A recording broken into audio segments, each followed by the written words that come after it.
They appeared. Two shadows walking side by side. Tall, scarred, silent.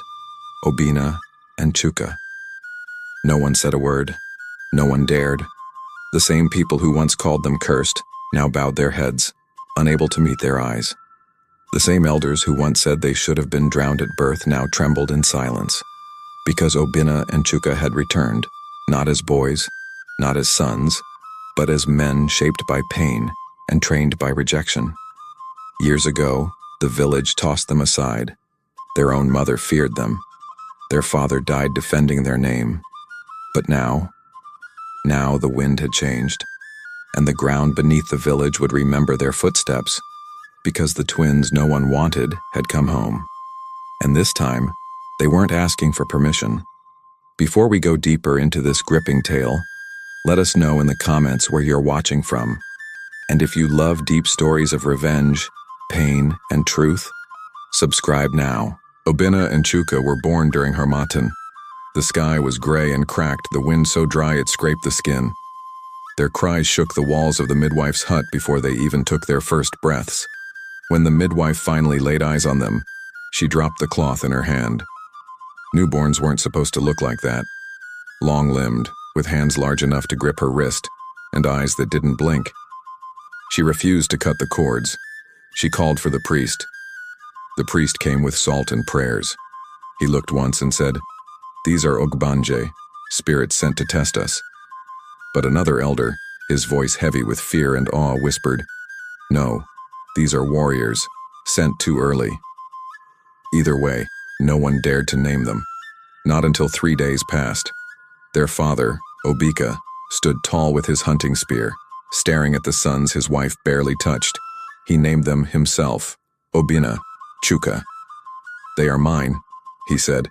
"They will not be hidden." But even Obika, strong and proud, built a wall around the back of his compound, not to keep the boys safe, but to shield them from the village. Their mother, Neka, rarely held them. She said their bodies were too warm, too heavy. "Something is not right," she whispered more than once. And in the village, no one argued. The other children avoided their home. At festivals, the twins were left out of the circle. When they tried to join, drums stopped playing. Songs paused mid-verse. At age 3, Obina crushed a chicken's neck. He thought he was playing. At age 5, Chuka snapped a clay pot in half because he was hungry. The villagers said no child should have strength like that. No laughter, no softness. The whispers returned. They should have never been allowed to live. No peace will come with them here. So Obika did the only thing he knew. He trained them. Every morning before the first roosters crow, he led them into the forest. "If they won't accept you," he said, "then become something they cannot defeat." He taught them how to move without being heard, how to track with their noses, how to wrestle barehanded. By 7, they could carry a goat on their shoulders. By 10, they were hunting wild pigs. But even then, no one came near. They ate alone, played alone, slept side by side like soldiers, back to back, in a world that feared them. And maybe that's what made everything else inevitable. Because when a place keeps reminding you that you don't belong, eventually you stop trying to belong. But what no one in that village saw coming was the price they would all pay for turning their backs. By the time Obina and Chuka turned 6, the rules around them had changed. They weren't allowed outside after sunset, not because it was dangerous, but because they were considered the danger. The neighbors said their shadows were too long, their eyes too bright. Even the old women who used to greet children with cola and stories crossed the road when the twins walked by. And the children? They didn't run to play. They ran from them, screaming, stumbling through the dust, as if Obina and Chuka were creatures instead of boys. At home, things weren't softer. Their father, Obika, once so proud, began to change. He watched his sons with suspicion now, watched them lift clay pots with ease, carry full water basins on their heads without spilling a drop. "Don't lift that," he barked once when Chuka helped carry a bundle of firewood. "You are not a man yet." But when Chuka didn't drop it fast enough, Obika's belt came down hard, over and over. "You will not shame me with your strangeness," he said. "You will learn your place." Obina took the beatings in silence. Chuka clenched his jaw. But the worst pain didn't come from Obika's hands. It came from the one person they still believed might love them. Neka. Mama. One night, the wind was loud and the lanterns flickered in the hut. Neka told them to sit in front of the fire. She didn't speak for a long time. Then, without warning, she grabbed their hands one after the other and pressed them toward the flame. Not close enough to burn, but close enough to blister. They yelped, tried to pull away, but she held firm. "You were born wrong," she whispered, almost as if saying it louder would curse her more. "God made a mistake." Obina pulled his hand back first. Chuka stared at the flame, his eyes full of something deeper than fear. Not anger, not sadness, determination. That night they didn't cry, at least not together. Obina wept silently beneath the raffia mat, his back to the wall. Chuka sat beside him, fists clenched, eyes wide open in the dark, not sleeping, just watching. They thought isolation would break the boys, but it didn't. Something else did. The days grew heavier. The space between them and the rest of the world widened. People called them cursed in front of their faces now. When one goat went missing, it was their fault. When someone's baby got sick, Neka was asked what sins she had committed. No one visited their home anymore. No one shared food. No one called their names, unless it was to accuse them of something. At the village stream, the other boys pushed them aside. "Go bathe with the spirits," one boy shouted. Obina stared at the water. He wanted to say something, but Chuka stepped in front of him instead and said nothing. His silence said enough. The others backed away, not out of fear, but because deep down, they knew they'd gone too far. The twins learned to live without smiles, without comfort, without a future. But even as the world shut its doors, they didn't turn on each other. They shared everything. One cup, one mat, one promise. We survive together, or not at all. And in that bond, silent, stubborn, unbreakable, something began to grow. Not revenge, not yet. Just a knowing that one day they would no longer need to be accepted. They would be remembered, and that would be enough. By the time Obina and Chuka turned 11, the village had made up its mind. It wasn't enough to reject them. It wasn't enough to isolate them. Now they wanted to fix them. A meeting was held in secret. Elders, mothers, even the town priest gathered beneath the mango tree behind the shrine. They whispered of strange things: the twins' strength, their silence, the way animals grew restless when the boys passed by. "They are not natural," one elder said. "Their spirits are heavy." Another added, "If we do nothing, they will bring ruin." Their conclusion: the twins must be cleansed. Obika resisted at first. "They are my sons," he said, but his voice cracked. Maybe he too had grown tired of the whispers, the shame, the way neighbors no longer greeted him at the market. And Neka? She didn't say a word.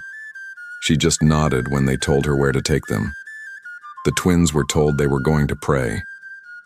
"Just a blessing," their mother said. "You'll be fine. You'll come back stronger." She wouldn't meet their eyes. They left at dawn, tied at the wrist with a red rope. No one explained why. The man guiding them said nothing until they reached the edge of the forest. That's when Obina began to feel something in his chest, a heaviness he couldn't name. Chuka, always quieter, looked at the trees and whispered, "Mama's not coming back, is she?" Obina didn't answer. He didn't know. They walked for hours. The forest thickened. The air grew damp. Finally, they reached a clearing, an old shrine built of mud and palm leaves nearly swallowed by vines. And there, waiting, was the prophet. He was an old man with white chalk across his face and no expression. "Leave them," he said. "Come back in 7 days." What followed was not prayer. It was punishment. They were stripped of their shirts, forced to sleep on wet earth, tied at the ankles with chains rusted by age. The prophet said they needed to be emptied before they could be filled. "You carry spirits that do not belong," he muttered. So he starved them, beat them, poured cold water over them in the middle of the night. He burned herbs that made them choke. One morning he held a knife and said, "If you die, it means the spirit has left." Chuka collapsed on the 5th day. His lips cracked, his eyes unfocused. He stopped responding to Obina's voice, just laid there, breathing like a thread about to snap. And that was the moment something changed. Obina stood up. No one saw him coming. No one expected him to break the chain. But he did. He pulled the rusted metal against the edge of the shrine until it snapped. His hands bled. His arms shook. But he didn't stop. He lifted Chuka onto his back, barefoot, bruised and burning with something stronger than pain, and began walking. 3 miles, through forest, through thorns, through memory. He didn't cry. He didn't shout. He just walked. When they reached the village at dusk, the world went silent. The people stared, not because they were ashamed, but because they were afraid. The boy they tried to cast out had returned, carrying his brother like a warrior returning from battle. That day, the villagers feared them even more. But fear is not the same as respect, and what came next was betrayal beyond family. Obina and Chuka were 13 when it happened. It was early morning. The sky hadn't turned blue yet. Their mother woke them with a whisper. No warmth, no explanation. "Get dressed." That was all she said. Their father was waiting by the road, leaning on his walking stick, his face hidden in the collar of his wrapper. Obina knew something was wrong. Chuka felt it too, but they followed, as they always did. There was a man waiting at the edge of the village, tall, clean-shaven, dressed too finely for someone coming that early. A truck sat behind him, engine humming, filled with sacks of cocoa, ropes, and rusted tools. The man didn't smile. He didn't ask their names. He just looked them up and down, then nodded. Their father pulled out a piece of paper. Didn't read it, just handed it over. The man responded by whistling once, and from behind the truck came 2 goats, fat, clean, and tied with ropes. That was the trade, 2 sons for 2 goats. Obina stared at the animals, confused. Chuka reached for his brother's hand. Their mother didn't look back. Their father simply said, "You are old enough now. Make yourselves useful somewhere else." No goodbye. No blessing. Just the sound of the truck door slamming shut. The farm was 3 towns away, hidden deep behind rows of cocoa trees, surrounded by rusted barbed wire and silence. The man, people called him Baba Cola, spoke only when he wanted more work done. "Clear that patch. Tie that bundle. Move faster." Their days began before the sun rose and didn't end until it was gone. 16 hours, no breaks, no friends, no kindness. They slept on the floor of a wooden shack beside the drying barn, ate once a day, if there was food, drank from a cracked bucket of rainwater. When Obina once asked for more food for his brother, he was whipped with the belt buckle until his back bled. Chuka tried to stand in front of him the next time, so they whipped them both. But through it all, they never let go of each other. They stopped counting the days. Time didn't matter anymore. Only survival. Only the promise they whispered to each other in the dark. "We'll come back one day, stronger." They trained in silence, pushing logs, lifting stones, running when no one was watching. When one was weak, the other carried him. When one was beaten, the other took half the blame. And the bond that had always made them outcasts became their strength. For 7 years, no one heard their names again. No letters, no news, no prayers. Just silence. But silence doesn't mean something is gone. Sometimes it means something is coming. They were 20 when they ran. It happened during the Harmattan. The wind was thick with dust and the farm dogs barked all night. Baba Kola had gone into town, leaving the gates unlocked for the first time in years. The twins didn't speak. They didn't plan. They just looked at each other and ran. No bags, no water, no map. Just feet pounding through bush paths until the trees thinned and the air smelled like diesel. They ran until their legs gave out. Then they walked. Then they crawled. Then they stood again. 3 days later, they reached a town. Strange faces. No one knew them, and that was a blessing. They slept beneath wooden stalls and washed their faces in gutters. But luck, or fate, has a strange way of listening to the patient. A retired fighter named Alhaji Musa spotted them when they stopped a street thief from snatching a woman's bag. He didn't thank them. He just watched how they moved. "You boys have stone in your bones," he said. "You want work?" At first it was night watch duty, then escorting travelers across dangerous roads. Word spread. The silent twins with arms like tree trunks. They spoke little, worked hard, and never smiled. The street called them the Shadows in Twos. Alhaji trained them in private, taught them how to move with purpose. Not just brawn, but precision. How to listen before striking. How to let people underestimate you. Eventually, their reputation crossed the wrong desk and the right one. An underground fighting circle invited them. It was illegal, brutal, unforgiving. But the money was good, and the ring was honest in a way the world had never been to them. You fight, you win, you earn. They entered under fake names, but the headlines didn't care. Twin Titans win again. The Brothers of Iron remain undefeated. Silent, ruthless, unstoppable. They grew massive. Shoulders like steel, eyes like granite. But what never changed was their silence. Because no matter how loud the cheers got, they never forgot where they came from. They never forgot the mango tree behind their old house, where they cried at night. Where Chuka once bled from his lip after being blamed for stealing yam he never touched. Where Obina sat alone after being told his laughter scared the chickens. They never forgot the betrayal. And just when they thought they'd buried that part of their past for good, something happened in the village. Something that called them home. It started as whispers. A band of armed raiders had been moving from village to village, burning homes, stealing livestock, kidnapping daughters, and leaving silence behind them. When they finally reached Ameka, the twins' forgotten village, they didn't stop to ask questions. They didn't threaten. They took. The first night, 3 homes were torched. The second, 2 girls went missing.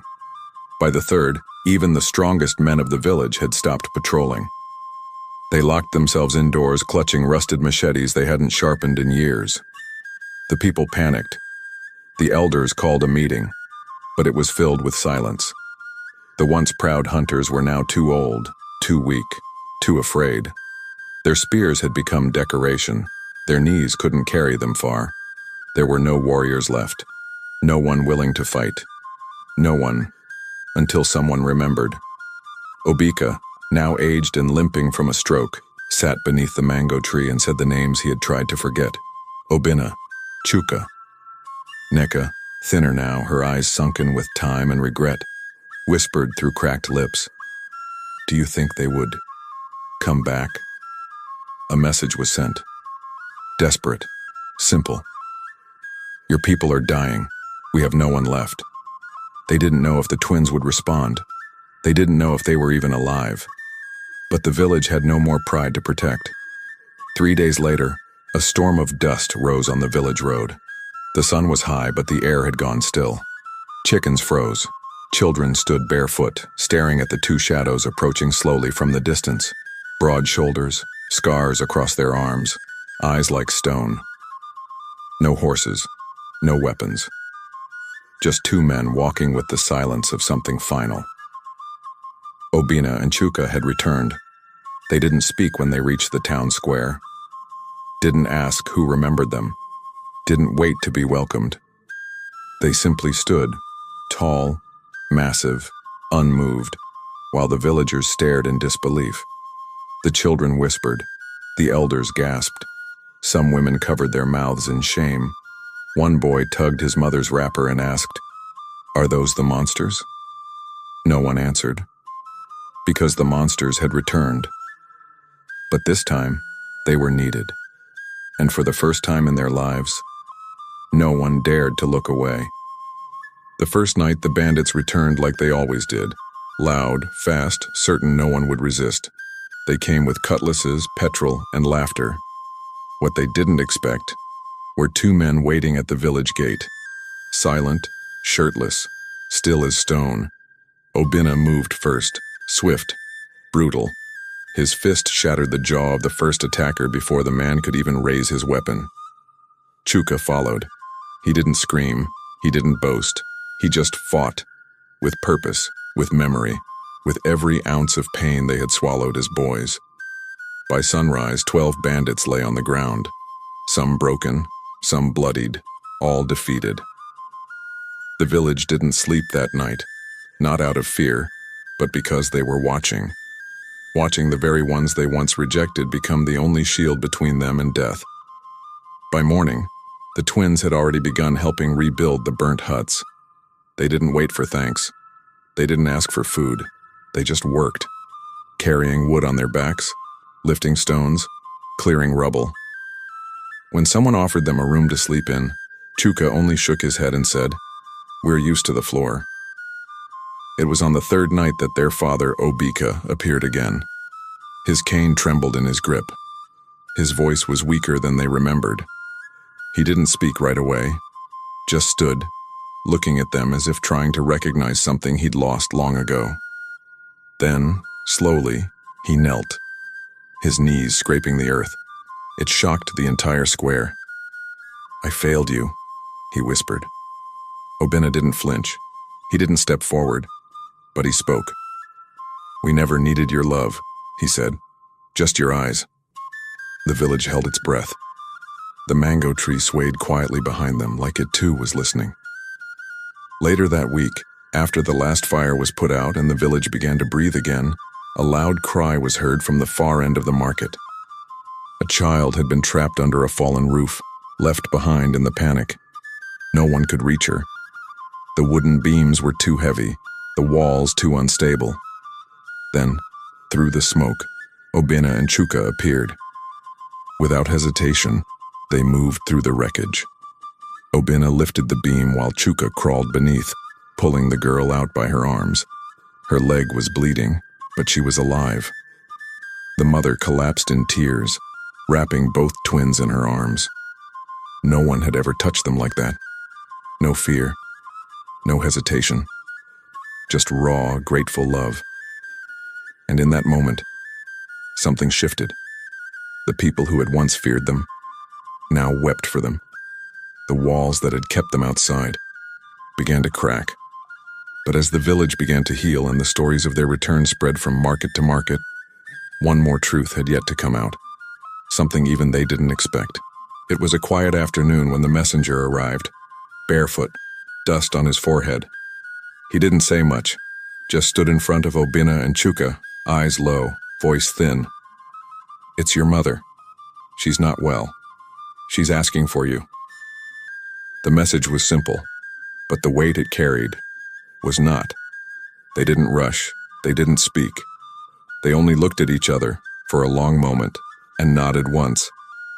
The journey back to the old compound felt both distant and familiar. The walls still leaned the same way.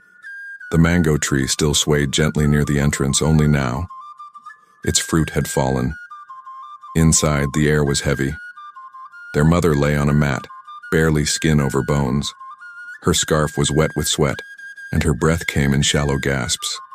When she saw them, her eyes filled, not with fear, not with pride, but with something between shame and surrender. She struggled to sit up. They moved closer. "I was afraid," she said, voice breaking. "Afraid you'd grow.